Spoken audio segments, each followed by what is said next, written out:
सीतारामचंद्राभ्याम नमः। श्रीमद् वाल्मीकि रामायण अयोध्या कांड 108वां सर्ग। जबाली का नास्तिकों के मत का अवलंबन करके श्री राम को समझाना। जब धर्मज्ञ श्री रामचंद्र जी भरत को इस प्रकार समझा बुझा रहे थे, उसी समय ब्राह्मण शिरोमणि जाबाली ने उनसे यह धर्म विरुद्ध वचन कहा। रघुनंदन, आपने ठीक कहा, परंतु आप श्रेष्ठ बुद्धि वाले और तपस्वी हैं, अतः आपको गंवार मनुष्य की तरह ऐसा निरर्थक विचार मन में नहीं लाना चाहिए। संसार में कौन पुरुष किसका बंधु है और किससे किसको क्या पाना है। जीव अकेला ही जन्म लेता है और अकेला ही नष्ट हो जाता है। अतः श्री राम जो मनुष्य माता या पिता समझकर किसी के प्रति आसक्त होता है, उसे पागल के समान समझना चाहिए, क्योंकि यहाँ कोई किसी का कुछ भी नहीं है। जैसे कोई मनुष्य दूसरे गांव को जाते समय बाहर किसी धर्मशाला में एक रात के लिए ठहर जाता है और दूसरे दिन उस स्थान को छोड़कर आगे के लिए प्रस्थित हो जाता है, इसी प्रकार पिता माता घर और धन ये मनुष्यों के आवास मात्र है। ककुतस्थ कुलभूषण इनमें सज्जन पुरुष आसक्त नहीं होते हैं। अतः नरश्रेष्ठ, आपको पिता का राज्य छोड़कर इस दुख में नीचे ऊंचे तथा बहुकंठ का किरण वन के कुत्सित मार्ग पर नहीं चलना चाहिए।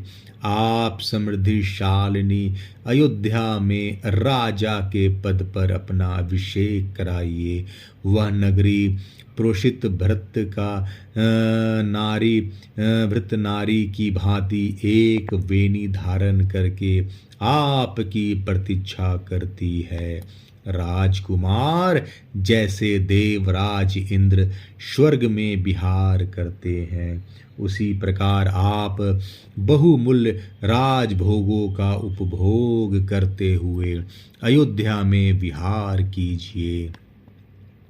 राजा दशरथ आपके कोई नहीं थे और आप भी उनके कोई नहीं है। राजा दूसरे थे और आप भी दूसरे हैं, इसलिए मैं जो कहता हूँ वही कीजिए। पिता जीव के जन्म में निमित्त कारण मात्र होता है। वास्तव में ऋतुमती माता के द्वारा गर्भ में धारण किए हुए वीर और रज्ज का परस्पर संयोग होने पर ही पुरुष का यहाँ जन्म होता है। राजा को जहाँ जाना था वहाँ चले गए, वह प्राणियों के लिए स्वाभाविक स्थिति है। आप तो व्यर्थ ही मारे जाते कष्ट उठाते हैं। जो मनुष्य प्राप्त हुए अर्थ का परित्याग करके धर्म परायण हुए हैं, उन्हीं के लिए मैं शोक करता हूँ, दूसरों के लिए नहीं। वे इस जगत में धर्म के नाम पर केवल दुख भोग कर मृत्यु के पश्चात नष्ट हो गए हैं। अष्ट का आदि जितने श्राद्ध हैं उतने देवता पितर हैं। श्राद्ध का दान पितरों को मिलता है। यही सोचकर लोग श्राद्ध में प्रवृत्त होते हैं, किंतु विचार करके देखिए तो इसमें अन्न का नाश ही होता है। भला मरा हुआ मनुष्य क्या खाएगा? यदि यहाँ दूसरे का खाया हुआ अन्न दूसरे के शरीर में चला जाता हो तो परदेश में जाने वालों के लिए श्राद्ध ही कर देना चाहिए। उनको रास्ते के लिए भोजन देना उचित नहीं है। देवताओं के लिए यज्ञ और पूजन करो, दान दो, यज्ञ की दीक्षा ग्रहण करो, तपस्या करो और घर द्वार छोड़कर सन्यासी बन जाओ इत्यादि बातें बताने वाले ग्रंथ बुद्धिमान मनुष्यों ने दान की और लोगों की प्रवृत्ति कराने के लिए ही बनाए हैं। अतः महामते, आप अपने मन में यह निश्चय कीजिए कि इस लोक के सिवा कोई दूसरा लोक नहीं है।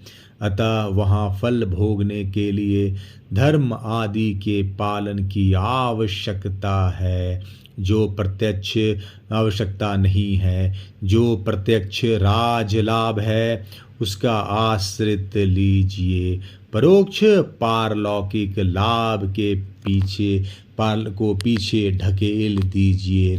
सत्य पुरुषों की बुद्धि जो सब लोगों के लिए राह दिखाने वाली होने के कारण प्रमाणभूत है।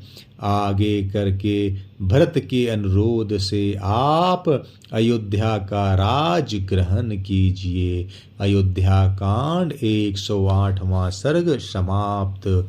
जय श्री राम।